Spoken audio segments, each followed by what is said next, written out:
Ladies and gentlemen, welcome to TalkingTelly podcast episode 28, where we are discussing killer soundtracks in modern movies.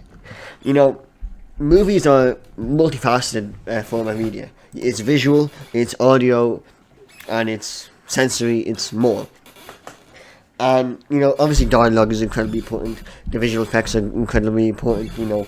There needs to be budget for the CGI and then stunts and everything. But it's a very often overlooked part of the movie industry is the audio, and not just the sound of the dialogue, the sound of bones breaking and cars exploding, but arguably one of the most important parts of a movie is the audio. The audio sets the pace. It tells the viewer how they feel. Should they be excited? Should they be dreading? Should they be worried? Should they be sad? Should they be happy? Should they feel a slight sensation of, contempt, or maybe they think, oh, maybe there's a light at the end of the tunnel. Music can change an entire movie. And it's incredibly prevalent in musicals, obviously. Now, the adaptation of musicals to movies has always been less than stellar. I mean, it's like games to... It's not as bad as games to movies, but in general, it's always hard to convey theatre to the big screen, because it's just... You lose the interaction with the audience.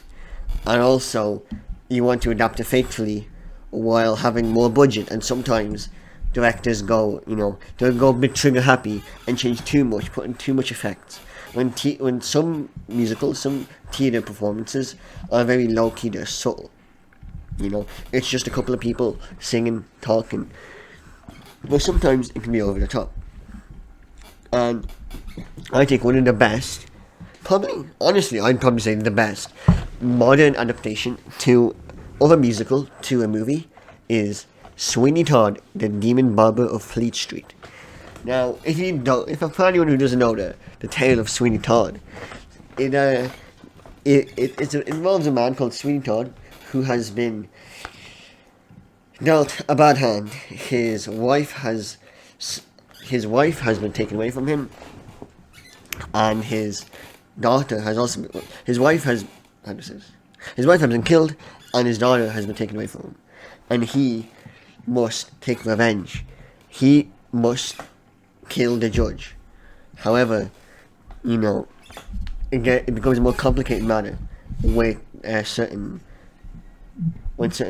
things come into effect, and then he becomes known as the Demon Barber of Fleet Street. I don't really want to spoil too much at the start, but let's just say he has razors, and they're pretty sharp. And the movie, maybe you wouldn't expect it, but the movie, it's a very bloody movie. It's a Tim Burton movie, so it's got its own unique aspect. It has a very clear, distinct visual style. And I think, before jumping into the audio, I think it's very important to discuss the casting. Because the casting is crucial, because you obviously have to cast around not only the character, but Ladies and gentlemen, may I have your attention, please? Please! Please! Oh. Right, I'm back. I was listening there. I completely agree with the whole games to movies doesn't work. Yeah. Look at Uncharted. Dear fucking God, look at Mortal Kombat. Do you remember the Mortal Kombat movie? Nobody remembers the Mortal Kombat. Which one? There's like 3. All of them. The new reboot especially. Yeah. Oh dear God. But yeah, Sweeney Todd. Yeah. Probably, like you said, the best modern adaptation of musical to movie. That, along with We'll talk about the others later. First, let's just all right. do a little love letter to Sweeney Todd. So, the little love firstly, the casting is just sublime. I mean, you know, the characters obviously need to fit the roles, and they need to be able to sing. Now, not everyone. Since it's a Tim Burton movie, he just likes to get his mate, so he gets his wife. Then at the time, Helena Bonham Carter, the actress who played Bellatrix. He's like, all right. Of course, Bellatrix is strange. Yeah, you're in the movie, which is, what the hell? Which she said that she always wanted to play, Mrs. Lovett. And I mean, she looks like Mrs. Lovett, She looked like, I can't think of anyone else playing Mrs. Lovett. I can't. She has a way of playing crazy characters. And unique. She really does. Yeah. You could put Mrs. Lovett in Harry Potter. Oh yeah. I mean, And it'd be like completely normal. Yeah. Completely normal. Yeah. And oh yeah, she serves humans to wizarding people. You like something. she sells she sells human meat pies to wizards in the alleyways. That actually sounds like someone in Harry Potter world. Alan Rickman, also in the Harry Potter world, plays George Turpin. You have Beetle Bamford, played by Peter Pettigrew from Harry Potter as well. And you have, of course, Johnny Depp playing as Sweeney Todd. Now, it's funny because Johnny Depp has never sang before doing this movie, ever. And, so he You wouldn't know it though. No, you would not know it from the way he sings. His songs are phenomenal. Everyone's songs are phenomenal, apart from the Blackbird Cage song by Joanne. That one sucks. That's just your one singing though. Your one's just abysmal. It's just, yeah. But, the soundtrack is phenomenal, and what's interesting about Sweeney Todd is it's not a conventional soundtrack. It's not an opera. It's not loud or bombastic. It's not patriotic. It's this movie. One of the themes of it is horror, and some people call it a horror movie, which it's not. It's just simply not a horror movie in any way, shape, or form. But the music has an incredibly tense aspect to it, because it's not just typical songs. It's almost like the songs are attacking. Some parts are extremely sharp. It conveys just the awful state that London is, just the insane madness that Sweeney Todd and Mrs. Lovett are going through, and their thought processes and how they want to vent this, their frustrations on the world by, well, let's just say not doing good to other people. Let's just say doing harm. Let's just say it reminds me of do you ever hear of the old London tales or whatever? Like Jack the Ripper. Yeah. You have the lampshade woman. You're listening to these how could a character like Jack the Ripper get away with shit like this? How could mass murderers be a thing during them times? Yeah. And nobody bats an eye. But this movie really shows you, almost how would you say it? Conventional.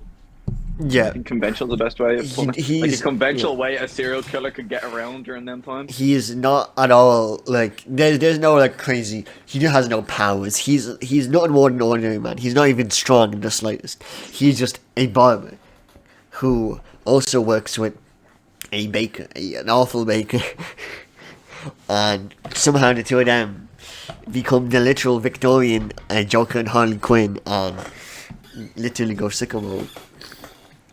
I think, folks, they quite literally they go crazy. They actually get people to like them as well. They start making money. I was proud. The hustle. No, I commended the hustle, loyalty, and respect. I thought of it during the movie. I was like, eventually when he starts killing people, he's getting to that stage. Of course, that isn't really a spoiler. No, he is called the demon. He is called the Demon Barber. Yeah. You don't get that name if he's a nice guy. Never forgive, never forget is the tag for this movie.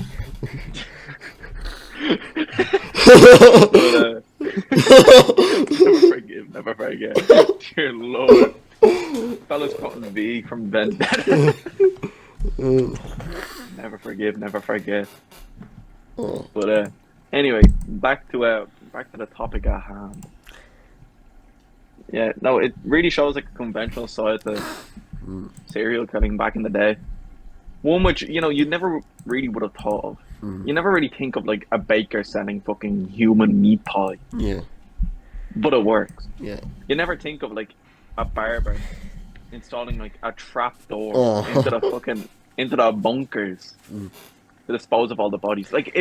It's a foolproof way of doing it. And what's crazy is this is how it was, because this is how it originally was in the book, in the play. They didn't change anything for the movie, This is how it was originally written. He had the trapdoor. He was a barber. Mrs. Lovett was a baker. This is all how it was originally, which I think is great, And a very specific moment I want to point out in the movie which there's two moments which I loved in the movie, musically wise. The first is when he finds his razors and he sings "My Friend," a very good song by Johnny Depp. Yeah, very good. Mrs. Lovett is chiming in like, "Oh, I can be a friend too, Mr. Todd." I could be a friend. I could be your love. And Forget he's about your wife. singing about how his knives There's razors. basically knives, shining the light, and it's a great song. But then at the end, the song has been teasing him reuniting him, coming back to the bars, and then he stands up and he's like, "My arm is complete." And the song it goes from a relatively soothing melody, very calm, very sweet, to incredibly alarming as the camera takes a huge zoom out of the huge glass window that they have, and it shows all of London and Fleet Street. And it's in that moment you're thinking obviously you don't think he's a great guy, but it's fairly nice. But that music just tells you the fact that he is back is not a good sign. This is bad for the people. Something bad's gonna happen right now. It's such a great piece of music that it completely takes you out of the moment, and you're like, oh my god, Jesus Christ, damn, he is back. And another point I'd like to talk about is later on, he decides to go on. He decides to turn fully bad and start killing mass murdering people. And he breaks into Epiphany, one of the best songs in the movie.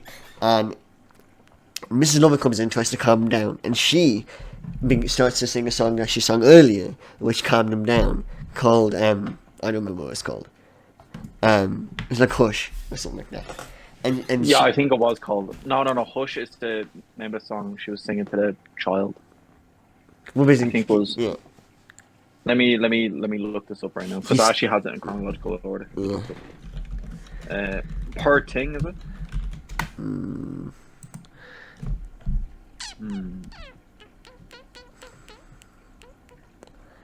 Whatever it is, I think it might be Wait, actually. Or just Wait. Whatever it is, she starts singing a soothing melody to him. Well, this time it doesn't work. This time he has snapped, he's gone too far. And so the music is building. She starts coming in with Wait. You're thinking, oh, she's gonna calm down, and he instantly turns it back on her. And the music the change in music is phenomenal. The tone, it attacks you. You feel like you almost jump up because it's so intense. It's not loud. I really hope I'm explaining it properly. It's just sharp. It's not painful. It's just bang, and he completely overwhelms her, musically, I guess. Yeah, and then he breaks into Epiphany, which is one of the best songs. And overall, this movie has nearly every song is phenomenal. It has one bad song with, Birds in a Cage or whatever it's called. And there are a couple of decent songs. I wasn't a fan of the Joanna song. I like it when they both sing it. When Sweeney Todd sings it with Anthony. Just say Yeah. But I don't I'm not a big fan of the original Joanna song. But No Place Like London's decent, and obviously the best Pirelli's, all of Pirelli's yeah. And then Baron-Cohen, by the way. Epiphany, Pretty Women. Yeah, Sacha Baron Cohen, how could I forget? Phenomenal. Yeah, I was gonna say earlier when you're calling it the cast, but I thought you were gonna do a little special mention to that. Oh, yeah, I could forget. Because bear in mind, he's not a big character by any means. No. Also, that kid... I thought it was revealed that he wasn't actually Italian, was fucking gas as well. Don't you remember me? I'm Davey. What? I was like, what?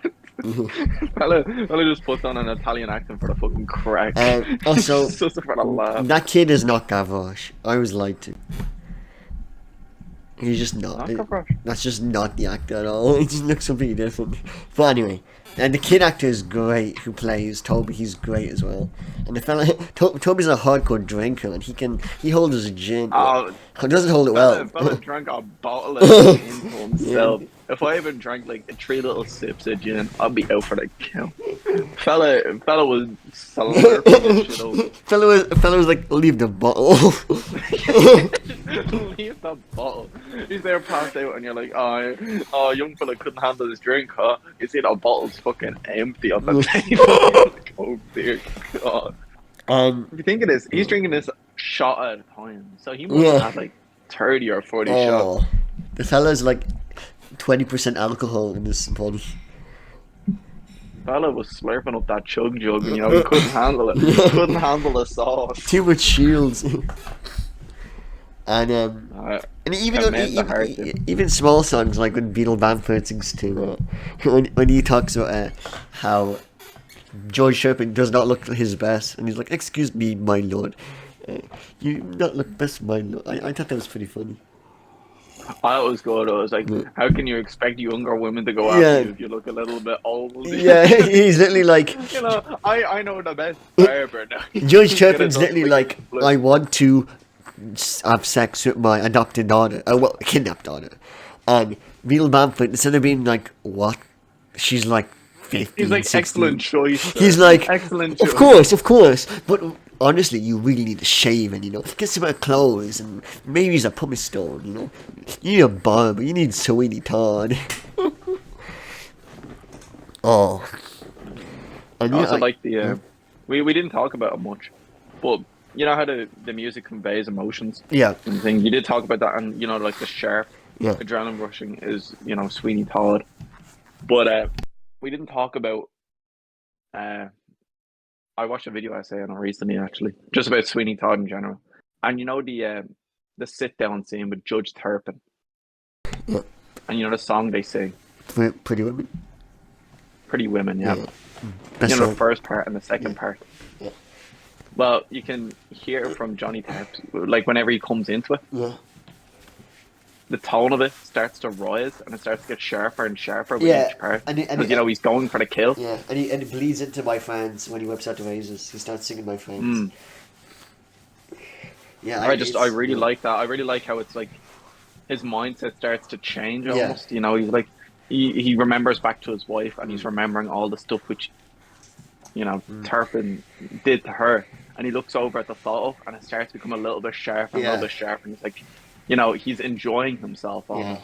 That's why he's feeding into Turpin's fantasy. Yeah. And then eventually, when it comes to the second act of that, it's sharp off the get-go, because just the killing intent is there. Yeah. It's really well thought. It's extremely well thought out, and I love the fact that it blends in different songs together. A musical doesn't have to do this by any means. Many musicals don't, but I love the fact that it bleeds in other songs with it. It doesn't just go, here's another song. It just doesn't go bang, bang, bang, here are all the songs. Many songs, appear in the background, or, lead into next song. It's very nice. Or some songs are like the opposite of other songs, they're inverted, musically. Well, if you read the music, literally, then some songs are literally reverse to other songs. I think that's great. But I think with that, what would you give Sweeney Todd out of 10? What would you give it?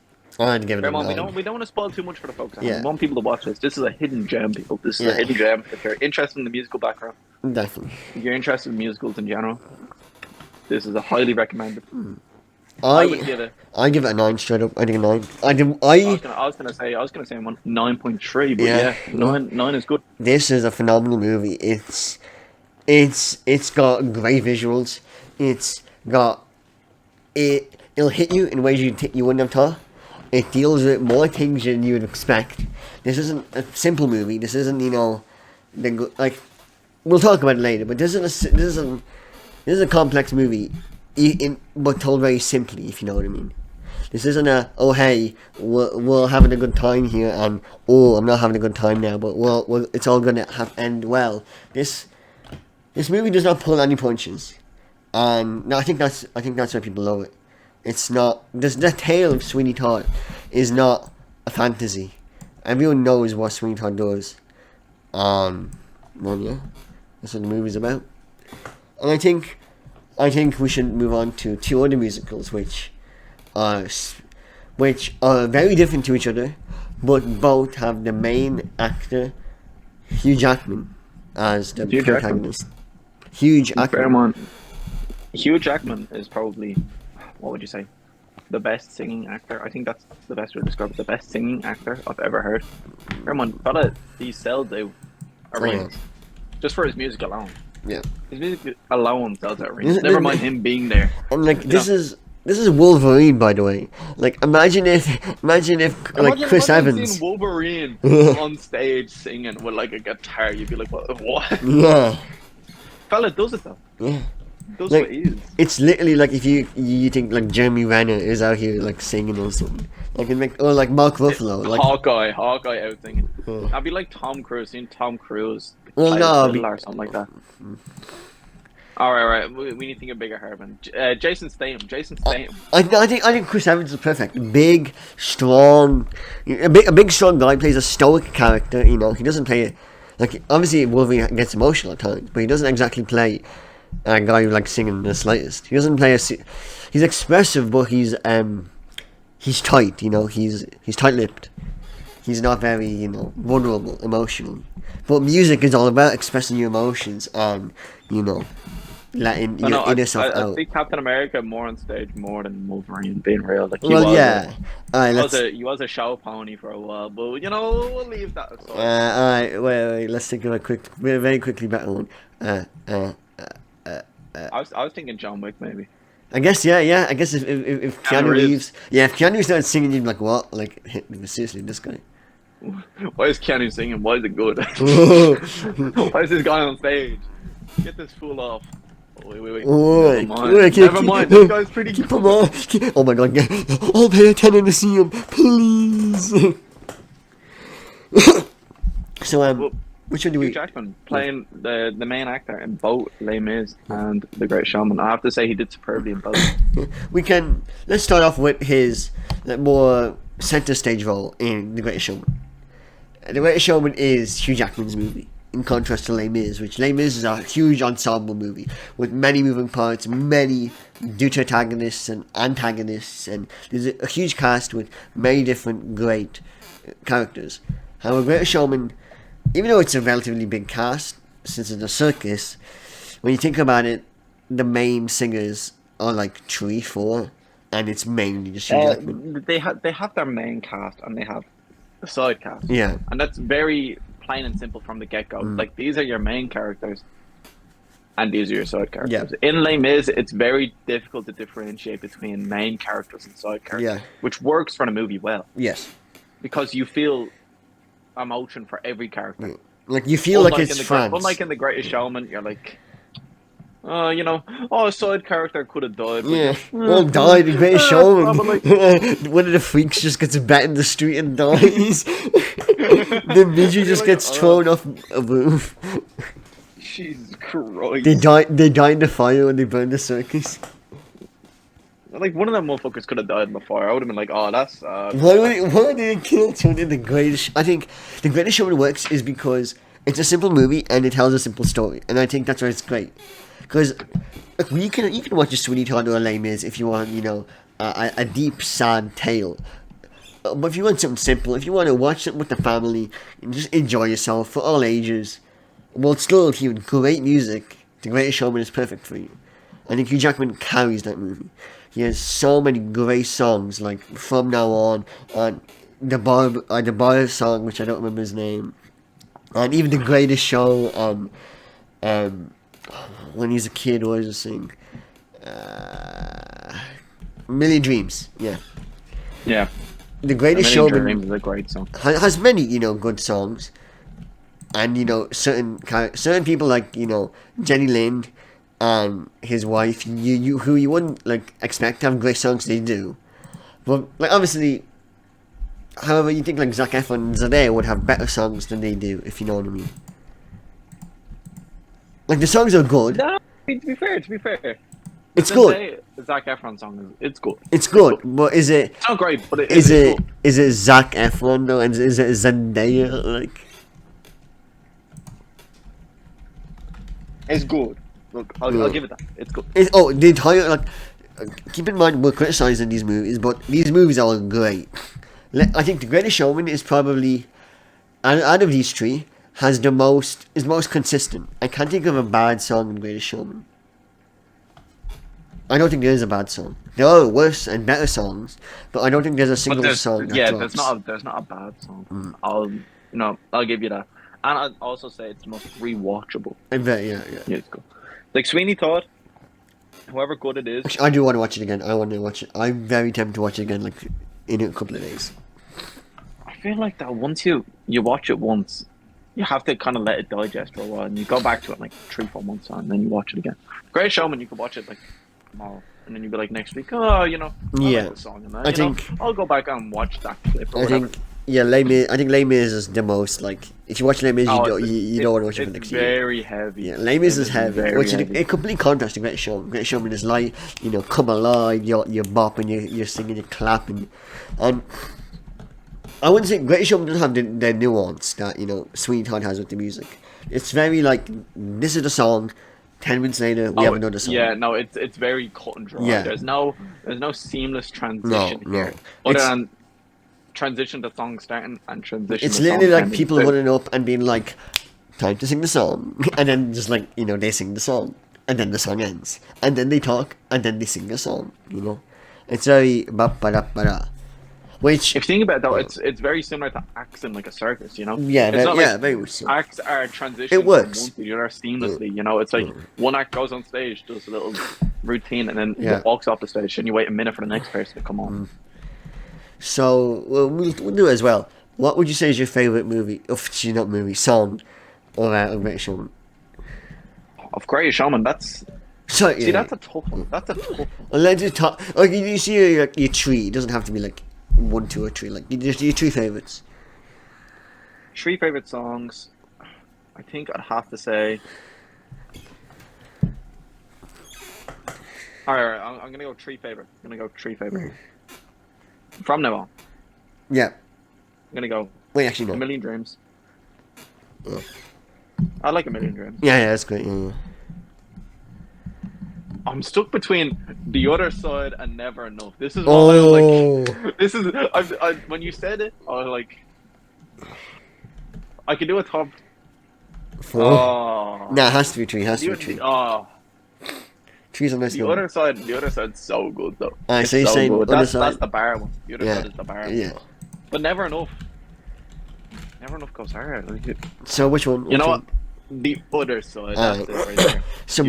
So my 3 would be Never Enough, The Other Side. they both gotta be in it. And this one's tough. Million Dreams is great, but I think for me it's literally the greatest show. I love the greatest show. It's like,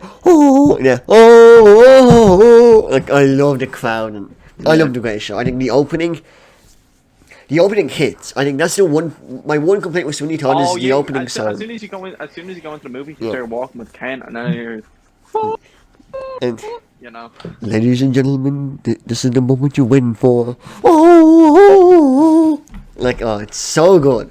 My one problem with Sweeney Todd is that the first song is not a banger. It's not good. It's good. It's good. No. It's not great. It's not great.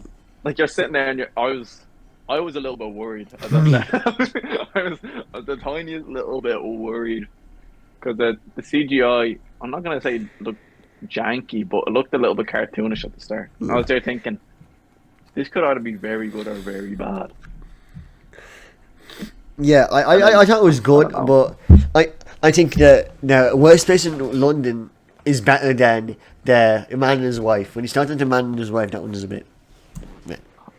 Actually, let's just really quickly go into best Sweeney Todd songs, because we talked about it, but we didn't say like our 3 favourites. So, what are your 3 favourite Sweeney songs? I got my favourite. Yeah. I got my favourite, and that's got to be A Little Priest. Little Priest is phenomenal. A Little Priest is my favourite. It's just my favourite. Then after that, it's got to be Pretty Woman. Yeah. Of course. And I have to say, I think I'd like to give an honourable mention here. Yeah. I'd like to give an honourable mention, but not for the song itself, but the actual scene. Yeah. I really liked it, and that was By the Sea. By the Sea is so good. By the Sea is so good when she's trying to sell Sweeney Todd the dream. Yeah. I really like that. I really like the whole scene, how they're all set up. Yeah. And they're dressed up in like their goofy outfits. And Yeah. it's like, do you honestly expect to see me by the sea? And it's like, well, yeah. And he's like, okay, my love, whatever. Yeah. But I gotta give number 3 to Pirelli's Miracle Elixir. I gotta do it. Freddy's milk. Are we counting both the shaving and the kill? I think we should. I think honestly, I think it's better if we count it as one Yeah, I think so. because both of them are like half songs. I think so. I think Well- for me, your list is great by the way. For me, I think Pretty Women is my favorite. I love like the dynamic. Then Little Priest is also like Little Priest is my second favorite. Little Priest is phenomenal. It's like it's the wit. It's so witty. It's so punny. It's so smart. And for 3, I will give it honorable mention after 3. But for 3 is Epiphany. I love Epiphany. That when he's walking around. Epiphany's really good. Epiphany's really good. Why don't you come in for a cup? Oh, they're fun to Yeah. Oh. Epiphany's great. I do want to give an honorable mention to Not While I'm Around, when the kid's like, I've got ways, I've got ways to get rid of them. Yeah. You're thinking, no, you don't. I want to get rid of. No, you don't. I want to give a shout out to that, and also to 2 more. My Friends, which I really like. My Friends. It's so. I love when he takes it out and he's like, look how they smile in the light, and then he like fully goes in. And also the montage when he's fully gone crazy mode. That's all I'll say. And it's Joanna, but like switched. Instead of it being like a happy Joanna where Anthony's like looking at her, it's Joanna, but he's thinking he's never gonna see her again. And it's there's something about it. It's definitely not my favorite or top 3, but it's got such a really nice rhythm that I really like. And yeah, I think there's not much to say about The Greatest Showman. That's my only like complaint, And I think This Is Me is a bit too pop culture. It's a bit too tropey. Yeah. Too, It's very I tropey. don't know, general. Yeah. I think that's the best. Though, Even like the song in the movie, you feel like in the movie you could take it out yeah. and it'd still be a great movie. Oh yeah, it's like people. So it's not a great song, Like people think This Is Me is the song in the movie, but I would disagree, 100%. No, it's like the pop song in the movie, Yeah. which hurts it. I do want to give an honorable shout out to Tightrope though. Tightrope is a song I thought I wasn't gonna like. When his wife starts singing about like her missing him and everything that's going on at this point in the movie, you're thinking, oh, like this is gonna be one of the crap song. Like, I don't want to be bad, but there's a lot of some musicals have like the blonde-haired woman singing a very soft song. No, it's usually a bit. It's usually a bit shy. It's like and it's just shit. It's a bit shit. But the Tightrope is so good, and it builds and it builds and it builds. And not only is the song great, but visually it's showing the dichotomy between her life with her kids and with P.T. Barnum's life with Jenny Lynn. Yeah. And I think the song's great. I think. And you really feel like, Damn. P.T. Barnum is a scumbag. Yeah. You're sitting there, and that's like. The song really plays into that well, She like the innocence, the live voice, the innocence of her voice, and then you see all like the dirty acts being done behind their back, and oh. I think with that song alone, you really feel bad for her. Yeah. So what would you say? What would you give Greatest Showman? 10. Greatest Showman. It's a 9.5 out of 10. It's better than Sweeney Todd. I'm sorry to say. It's better than Sweeney Todd, but by a fraction. By 0.2. I have not seen Greatest Showman in a while.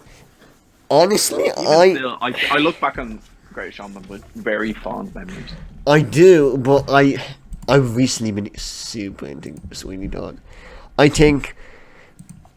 I actually don't. I think. You know what? Sweeney Todd's a 9.5. I'm changing it. Sweeney Todd's a 9.5. Greatest Showman's a 9.3. Ooh. I know. Views here, people. I know. People are gonna go. I think that really just credits how good both movies are. They're both great movies. I just personally like when the story is a bit more complete. I admire the simplicity of Greatest Showman, but personally, I prefer the complexity of Sweeney Todd. I prefer the setting. I like that they look like that. All that him and Mrs. Lovett like just look completely different than anyone else. They've got such pale faces, and it's just so. It's a stark contrast of them and London, and I like the matters that I deals with more. Though I cannot disrespect Greatest Showman, even though I would place it behind it. I only give Greatest Showman a point too higher just for its rewatchability factor alone. That's it. I feel like a great movie has a lot of replayability. Yeah. And Sweeney Todd, of course, I could rewatch it. I could rewatch it tomorrow and still be happy and content with the movie. But I feel like I could watch Greatest Showman 100 times over and only then start feeling bored of it. I get you. I think now we should move on to the first, well, not first, but the first musical we've seen. No, I mean, did you see the musical? The first musical. We've both seen. No. Yeah, I've seen this movie. This is the movie I've seen the most out of all these three, and it is Les Miserables, also known as Les Mis. You all know Les Mis. If you don't, I'd be very surprised. It's one of the most popular musicals of all time. It was originally a book. I think it is the most popular. I think it is the most popular. Most popular musical. Bear in mind, soundtracks of that movie, edited soundtracks, remastered soundtracks. You got different celebrities singing on the soundtracks, and they all got platinum almost.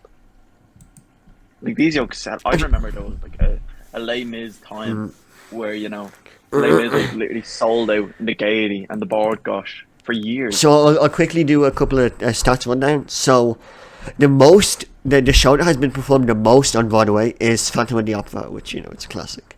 Of course. Les Mis is lower because the Lion King. Well, look, come on, the Lion King. And like Cats, Cats is like a Cats is like a critic. Critics love Cats. The most people actually did, man. The most expensive tickets for a show is Hamilton, and I would like to see Hamilton someday. I know it costs. I would like to see Hamilton as well. Because Hamilton is it's the modern musical. It came out in the last 10 years, I'm pretty sure, or 20.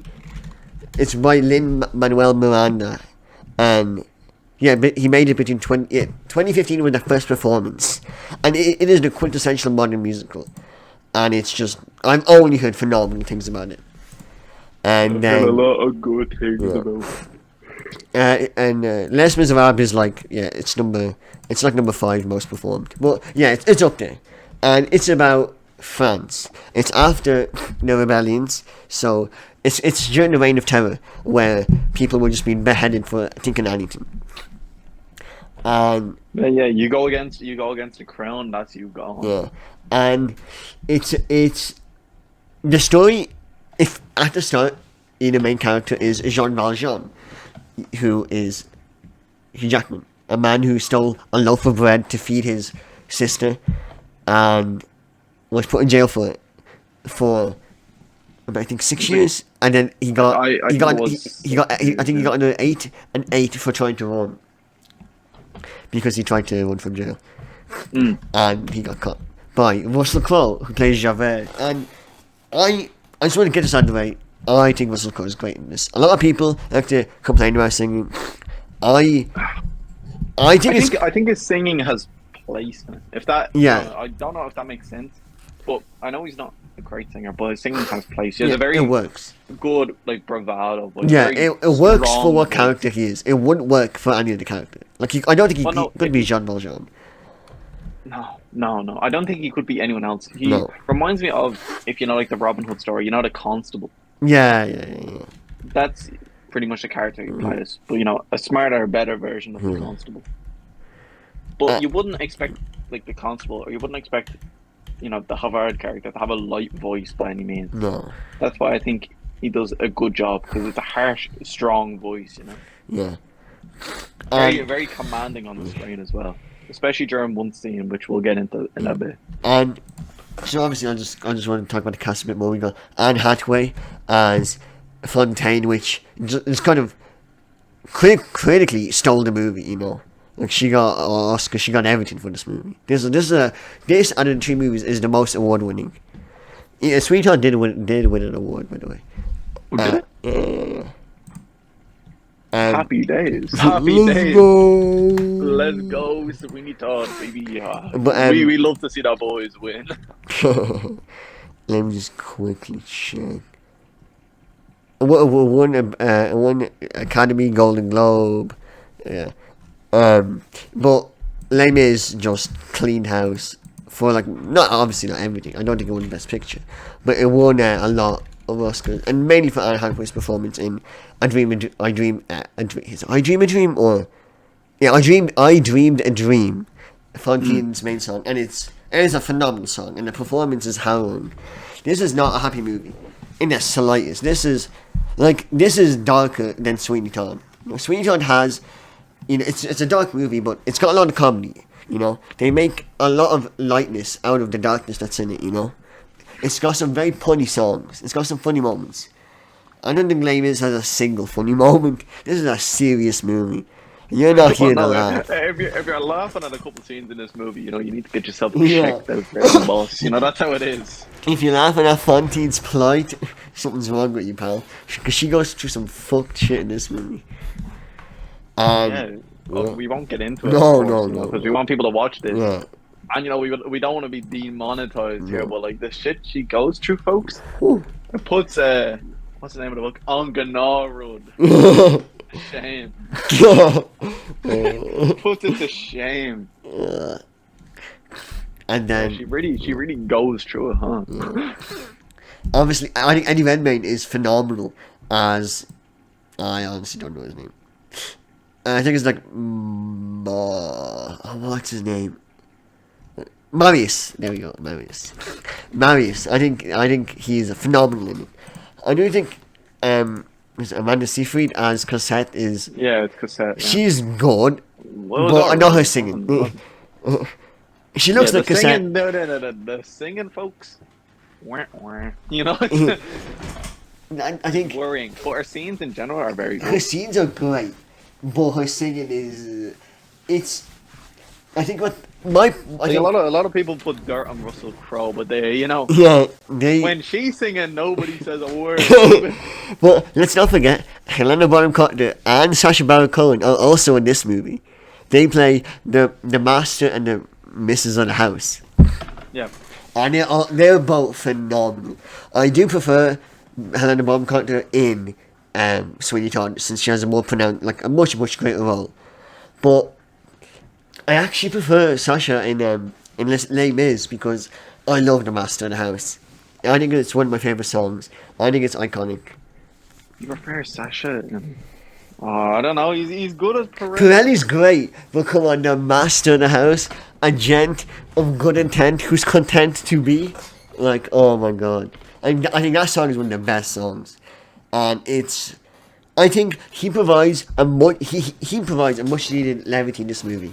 There is actually a tiny bit of humour, and it's with Master of the House and with Sacha Baron Cohen. Everything else in the movie is grim, and even he has a grim life, but at least he can, put some happiness in this movie, where often it's lacking. And I think Pirelli's great, and Pirelli's funnier, but I think Master of the House is more iconic. I think for me, Master of the House is such an iconic song. It's such an iconic, visual scene of the entire bar slowly waking up, grinding its gears. You get to see how sleazy he is, how penny pinching he is, Extra for the mice, extra for the lice, two for looking in the mirrors twice. You know what I mean? I think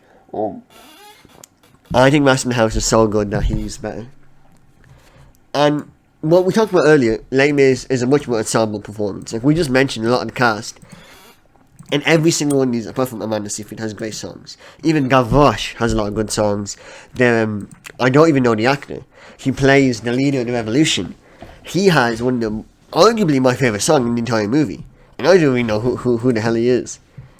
I don't think I even know his name. It's the leader of the revolution. To be fair, the only song I can actually think of is The Death of Gavroche. That's the only song I can think of. In the entire movie? Oh no, that's the only Gavroche song I can think of. Oh, I thought you were like, that's the only song I know. No, that's not the only song I know. Dear God, no. I have a list of 5 here right now in my head. A list of 5 songs, but do you want to hit our favorite? We can do our favorite songs for this. Trio. We can do 5. Well, Trio. honestly, I can't think of my favorite. Well, yeah. Because I have different songs in this list for different reasons. Alright, so 5, yeah. Alright, you know what? Oh, Tree. Tree's kind of nice. Tree makes it hard. Tree is nice. Tree is nice and an honorable mention. How about that? Ah, yeah. Tree, honorable mention. I'm gonna go in no particular order here. Yeah. Havert Suicide. Mm-hmm. I love that scene on the bridge. I love that scene. It's probably one of my favorite scenes in the entire movie. Yeah. I love that fucking song. Empty chairs at empty tables. You gotta put it in there. Yeah. Honorable mention. Drink with Me. It's nice. I wouldn't put it in. I wouldn't even give it an honorable mention, but it's nice. It is good. I like that song. It's good. I like that song. It's got a nice vibe to it. Considering I couldn't remember Master of the House until you reminded me of it there, I can't put that in. Yeah. So I couldn't even remember I Dreamed the Dream, to be honest. That's one of the biggest songs. I prefer others. Songs. I do like. It's a phenomenal song, but I do prefer. I have other songs I prefer more. But I think a song which needs to be put in. Do You Hear the People Sing? Yeah, I mean, Do You Hear the People Sing? That is the lamest song. It is the song. It is the song. Like, that is the lamest song. It has to go on. It's every single person singing this song, you know what I mean? I like that. I went back and I rewatched that song. Yeah, I rewatched that song after it was dogging on it for a while. I like that song. It's a good song. It's a good song. It's a good song. I like that song. Even if it is the lamest song. It's definitely like, it's like similar to This Is Me in a way. That like, it's like, but I do prefer this one a lot. So I'll do mine. For me, it's very hard because I love this movie, and this movie I've seen the most, and I know what's nostalgia for this movie. And I've been watching it for the last like 7, 8, 9, 10 years. It came out in 2012. I've been watching it for the last 11 years. So, Empty Chairs, Empty Tables. Has to go in. Has to go in. We watch the movie, and you think, too good. and you think Eddie Redmayne's decent. You think he's decent, and then Empty Chairs, Empty Tables it's basically in the last like half an hour of the movie, 40 minutes, and he busts out Empty Chairs, Empty Tables, and it's so good. Red, The Blood of Angry Men, it's something that many people wouldn't put in, but that it just hits me. I've said it throughout this entire movie, throughout this entire pod. I love when people work together, and when it's the men, you have Eddie Redmayne, and you have, don't know his name, the leader of the revolution, singing against each other, and then they all start coming in for the chorus, and it motivates them all to fight. Is great. And even though I said Master of the House is phenomenal, I wouldn't put it in my top 3. Because I have other songs I prefer. And it's really tough because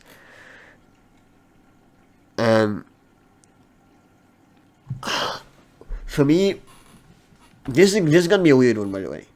I don't think anyone's gonna agree with me on this. I'd put in The Confrontation, Hugh Jackman and Russell Crowe. When they bust in, I don't know, boss. I don't know. I know every single goddamn word of that song. I like that song. I like that song. And it was, if there was a top 5, it'd go in. But is it top 3? For me, it is. I think. Is it top 3? For me, I know. Do You Hear the People Sing is a very tame, very Oh, you watch Les Mis. What's your favorite song? You'd say that. Yeah. But The Confrontation. It's a weird one. I'm going to go through all of them right now. Look Down. I love Look Down, but I prefer The Confrontation. Valjean's Soliloquy is great, but I prefer The Confrontation. I like Valjean's Soliloquy. It's great. It's great. Over The Confrontation, to be honest. Oh. I'm reaching there. And then I Dream the Dream. I prefer The Confrontation. Master in the House. You gotta go with you gotta go confrontation. Gotta go confrontation again. Unless I'm trying to think. It's. I know it's not big, but I love when he. I don't know the song, but it's when he admits he's 24601, and he doesn't want that. There's a guy accused of being John Valjean who's going to be murdered, and he steps in to save him because he's John Valjean, and he's like, "Who am I?" And then he goes, I'm not going to try." Is that suddenly? Is it? I might be. I'm not clue. Honestly, maybe. I don't know. Hugh Jackman gets a song in the top 3. And I don't know which one it is because there's so many good ones.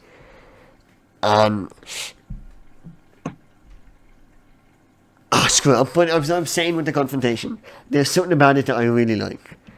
But I think this movie is very powerful. It's the most emotional out of all of them. Clearly, I think. It thinks so extremely seriously. It's definitely the most heart-wrenching. Definitely. And this movie takes place over many years. It has time jumps. This isn't just, a couple of... Like, Sweeney Todd is a week, I think, or 2. Maybe even less. No, I'd say Sweeney Todd, because they have the montage of him, Oh, maybe like a month then, I guess. But, like... I'd say a month. Most of the movie is very short. Like, Greatest Showman, we know it's like a year or 2. I think Greatest Showman's a couple of years. I think it's a couple of years. Alright, but still, Les Mis is like 30, 40. Well, yeah. I'm sure Jean Valjean at the end of it is an old man, like, pretty much. Like, he starts off, like, what age was he? I think he started off at, like, 30. Yeah. He was finishing at around, like, 50, maybe. Yeah. It's like a 20-year span. Yeah.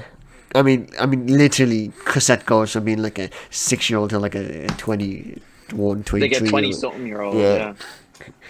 Yeah, so then it would work out perfectly. Yeah. It was, like, 3 to 23 or something. Like, 20 years, that sounds... Les Mis just, I think it hits different. And that is why, maybe controversially, I gave it like a 9.8 out of 10. 9.8 out of 10. I was going to say 9.7. Keep it to the point. To lose here, people. 9.7. Soft leaves. Sweeney Todd for me, 9.3. Greatest Showman, 9.5. And Les Mis, 9.7. It's a little cut above the rest. But, rewatchability. Oh.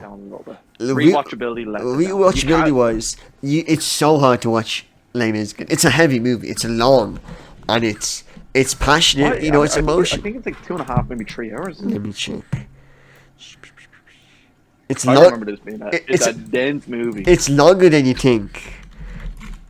Sorry. It's shorter than you think. I already said 2.5, 3 hours. Sorry, it's longer than you think. No, sorry. It's when you watch it, you're like, oh my god, no, it's 2 hours and 40 minutes. Yeah, that sounds perfect. It's a long. In around my time. Like it's a long movie. If you think Sweeney Todd is 1 hour and 56, and Greatest Showman, I think it's very similar. Greatest Showman is 1 hour and 40, actually. It's shorter than Sweeney Todd. What? 1 hour 40? How is it shorter than Sweeney Todd? I feel like Sweeney Todd has less songs. I thought Sweeney Todd was like so short. Sweeney Todd replays a lot of songs. But think of like how quickly. Like Joanna's done how many times? Like 3 times. Yeah, but Joanna's a short song. It's just him going, "I'll steal you, Joanna." Yeah, I can hear you. I can hear you. We can all hear you, by the way. He's gone, ladies and gentlemen, but he will be back because we can hear him. We can hear you the whole time. Hello? Okay, I actually cannot hear you now. That's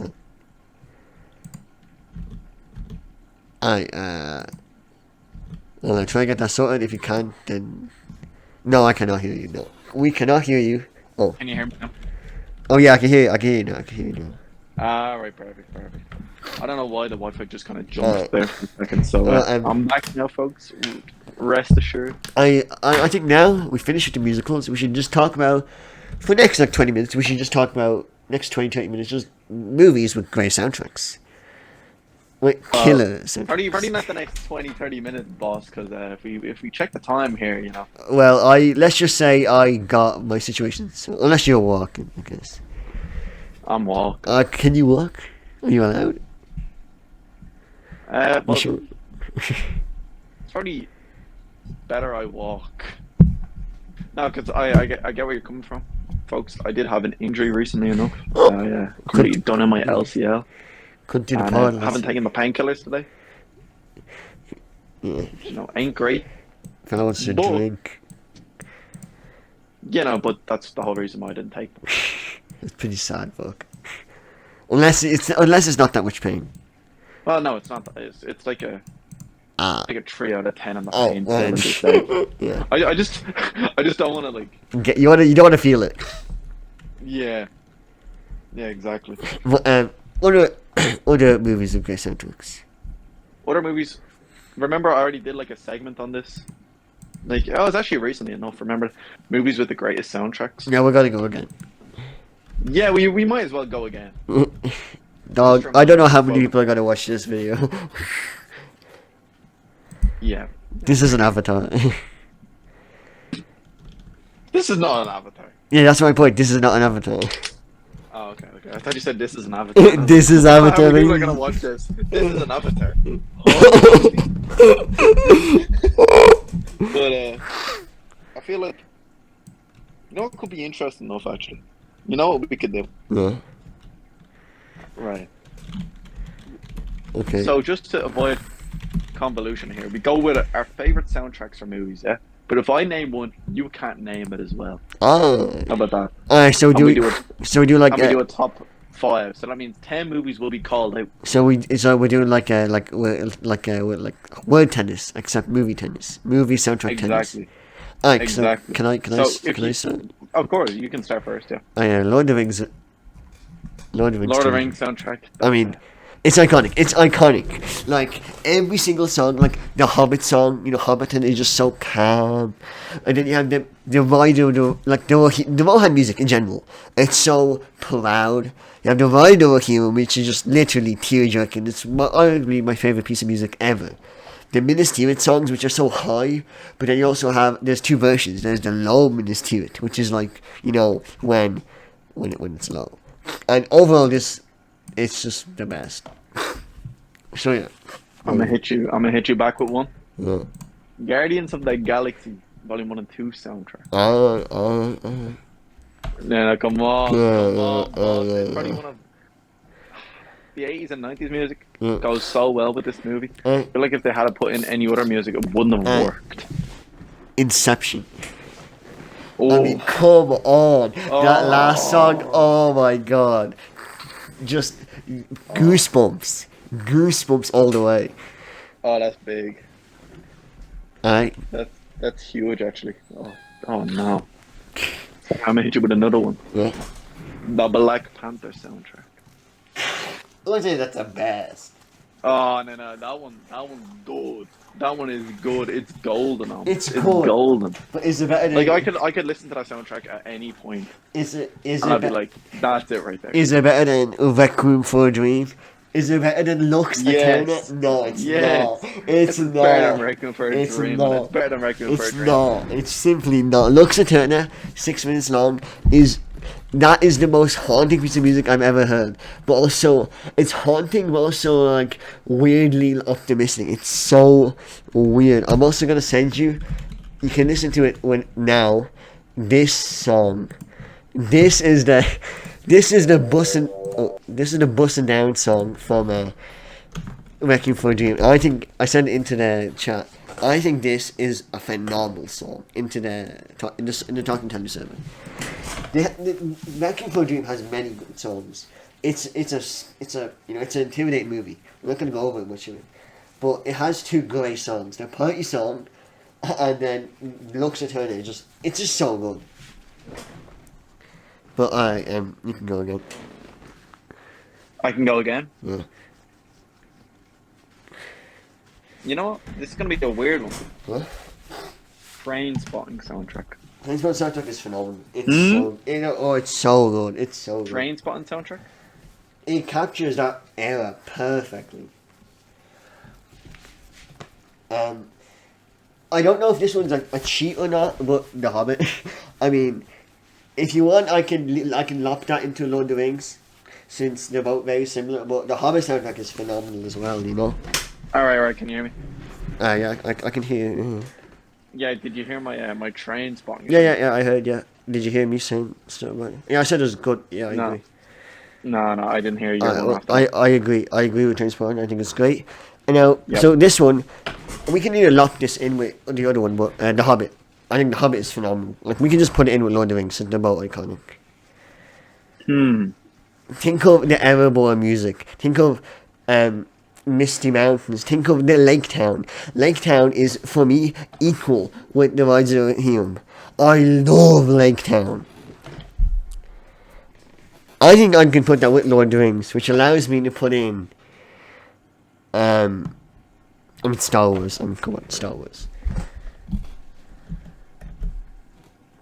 Star Wars just has... No, bear in mind, have the best soundtrack would also mean you have to be able to listen to the soundtrack at any point in time.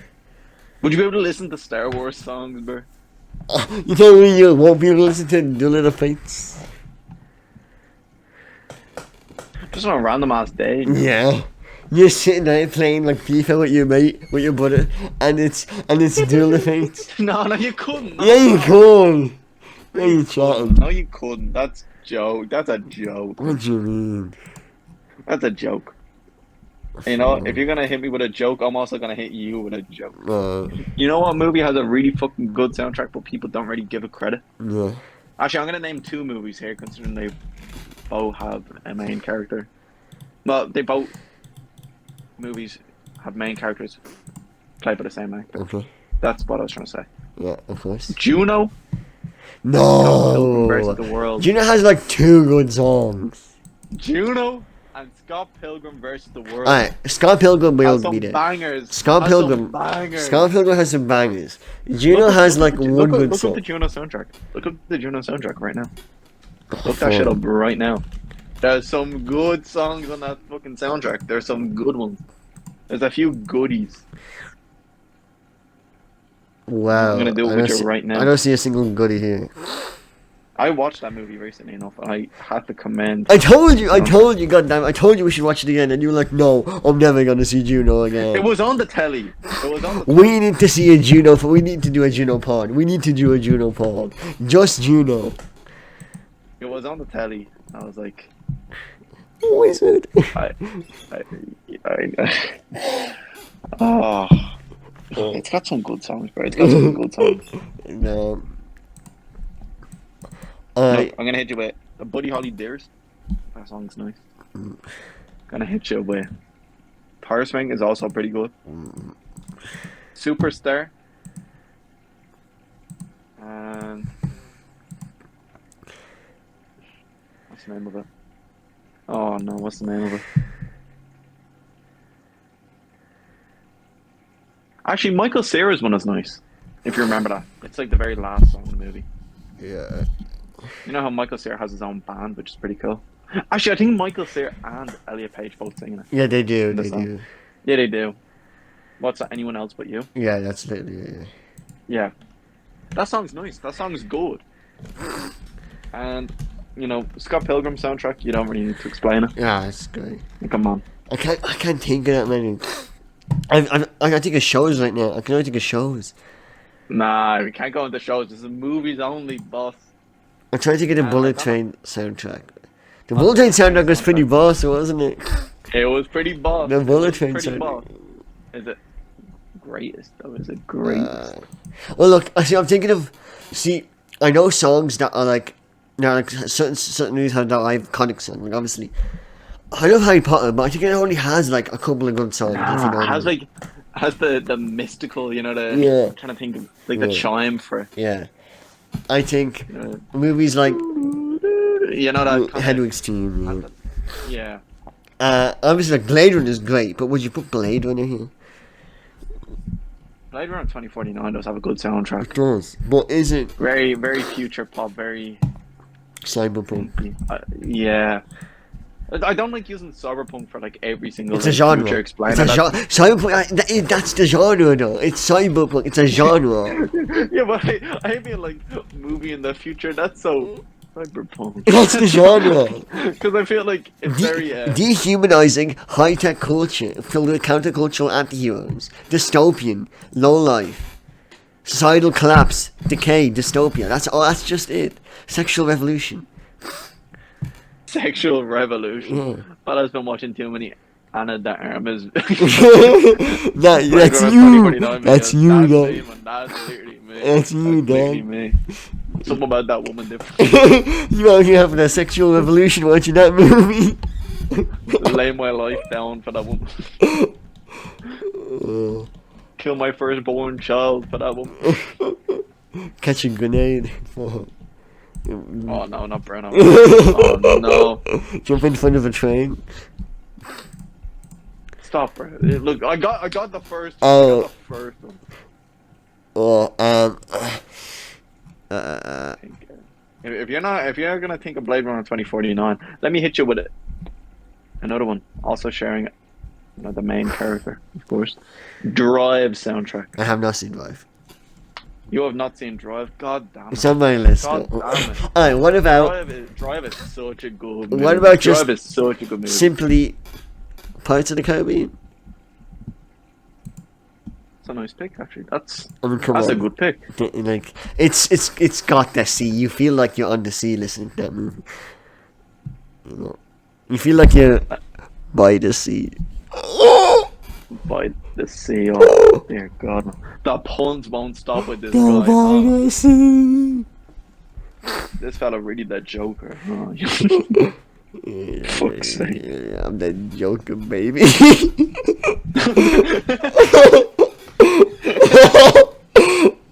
You know what? Go fuck yourself. Bing bong. Let me hit you with a very good soundtrack right now. Pulp Fiction. Yeah, Pulp Fiction is a great soundtrack. I mean, Pulp Fiction is a very good soundtrack. I'm trying to find some more. I don't want to just. I mean, The Godfather. The Godfather is just, it's The soundtrack, though? yeah. Do you like The Godfather soundtrack? I feel like a movie soundtrack which trumps the Godfather soundtrack and the Mafia, Yeah. like genre, Yeah. Goodfellas. I have not seen The Godfather. I want to see it. It's not on anything. You've not Oh, it's seen not on anything. Quentin Tarantino's debut? That's not his debut. Reservoir Dogs is a great debut. Oh, Reservoir Dogs. My apologies. My apologies. Also, Jeez. Goodfellas is Scorsese, so I don't know what you're chatting. I got completely confused there. dazed and confused. Scorsese. I drop a banger and then I completely forget all the movie subjects. Oh, dear Lord. You forget. My brain went to mush. Yeah, you forget Joe Pesci's masterclass. Joe Pesci. Look at Joe Pesci. He's a joke. I can't believe he's in a good movie. I can't believe he's good. He's in a couple good I movies. know, He's I in know. The Irishman. I He's in The know. Irishman. He's really good in The I Irishman. know, but in my head, he's just fucking the guy from Home Alone. He's in Casino. He's just like the bugle-eyed. Funny guy. Hey, funny. No, I was doing a Peter Griffin. He's in. Oh man, I want to watch. I want to get on Scorsese movies more. After Taxi Driver, I want to watch Goodfellas, Casino, Raging Bull. I want to watch it. I've heard so much good things about Raging Bull. Haven't seen Raging Bull. Haven't seen a lot of Scorsese movies. No, it's because they're old. I mean, Yeah. they just are. He's an old man. They just are. They just are. Like, Yeah. Obviously, he has some new ones, but he can't have that many. can't beat the classics, Yeah, I mean, Taxi Driver is so good. The more I look back on it, yeah, Taxi Driver was a good movie. I thought it was a very. so good. At the time of watching, I was like, "What the? F-? Yeah, it's a weird What the- movie, what but the it's great. fuck? It's a weird, but it's great. Actually, I got a weird one. Mad Max. And Mad Max has some cool songs. It does have some cool songs." Like when that guy starts going on that guitar, with flames coming out of Oh it. yeah. Flames coming. When they go into the tornado, and then the song starts kicking in. I think I Right can't. I can't think of. I'm gonna hit you with one then. I'm gonna hit you with another cool soundtrack. The Mission Impossible movie. Yeah, I was gonna say I don't know if I throw them in because it's just kind of a one song thing, but It's still a great yeah, song. yeah. I'll throw one in for you, and then you can throw one in for me. Yeah. Alright. I'm surprised you haven't seen this one, Baby Driver. That's like your favorite movie. It's one of my favorite movies, but because you don't rate it that highly, and we are going by greatest soundtrack, Yeah, I hate Baby like Driver. it's a great collection of songs, Yeah. and it really complements the movie. Yeah. But it definitely can't be considered one of the greatest soundtracks. No, I hate it. Like the music works for the movie, it complements the movie, but like I would go out and listen to the Baby Driver soundtrack. Yeah. Like I'd buy it on vinyl. It's one of them kind of ensembles, Okay. but you can't. I can't just go off and say it's one of the greatest. I can't say it's got like super ultra memorable songs. It's got cool songs. No. Alright, so you say one for me. One for you. I was actually gonna leave the train spot one for you. I thought you were gonna mention it. Yeah, well, that was like your second one, your third one. Yeah, I know because you didn't mention it. I was thinking, you know what? If this guy's not gonna say it, I'll say it for him. But for you, one which you missed out on. I have two in feel my like- head that I do want to say.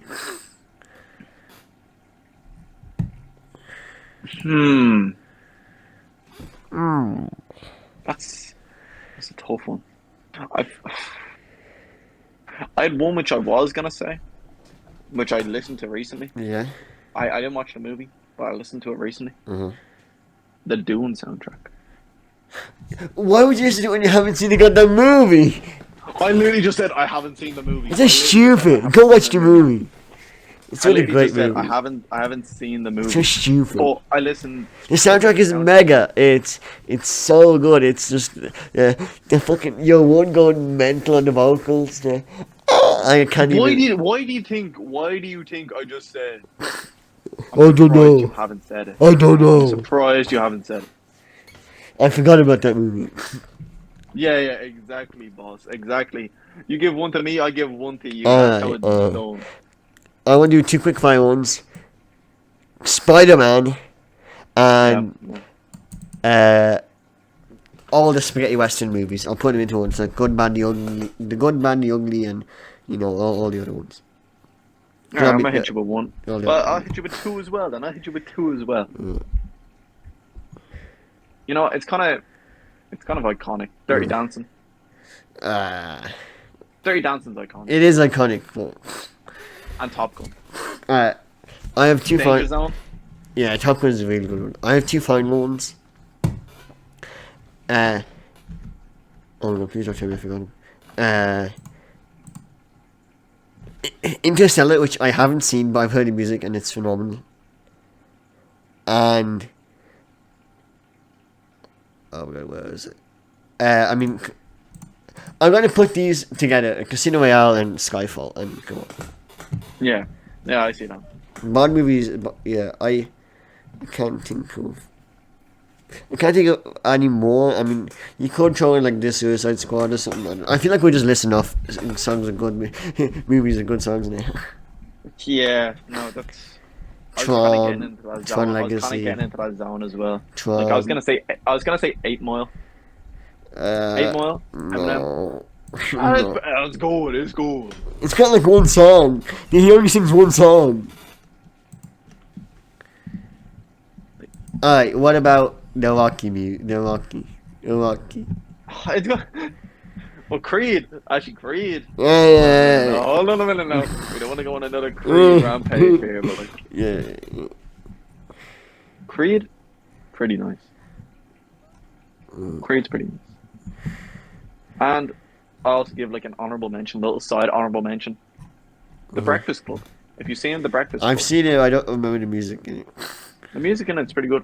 I remember the dancing scene, but I don't remember. Yeah, everyone knows it. The dancing scene's iconic, but the music in it's pretty good. So yeah, I think with that, folks, I think we start wrapping it up. I think so. I think. Yeah, I think we've It's been a good pod. Yeah, it's definitely shorter than everything we normal. wanted to. No one, I don't think. Yeah, we didn't get a single view. Goddamn. Look, it is No. it is what it is. Hopefully this vid blows up. God, I hope every vid blows up. Praying for success. So for I'm fucking what? Less stress, more success. The work is done in the winter. We already had a vid hit 1.5. That's good enough for me. Alright. Thanks That's everyone. big. Thanks everyone for watching this podcast. If anyone's gotten this far in, thank you for sitting through all our ramblings and ravings at the end, as we usually do. Yeah, we usually go off the plot a little Yeah, bit. we get a little wacky. Squeeze it, you know? we get a little wacky. Get a little bit crazy. A little bit of cuckoo.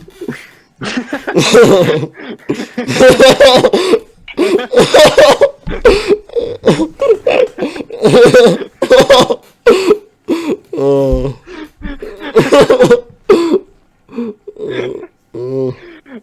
This fucking guy. Yeah. This guy, get him out of here.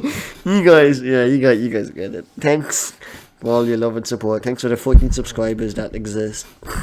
Thanks for all the Indian people that watch our videos. Yeah, give a like, subscribe, follow, donate. All the buttons that can be pressed, press them. We really appreciate it. And yeah, hopefully see you guys next week. Bye.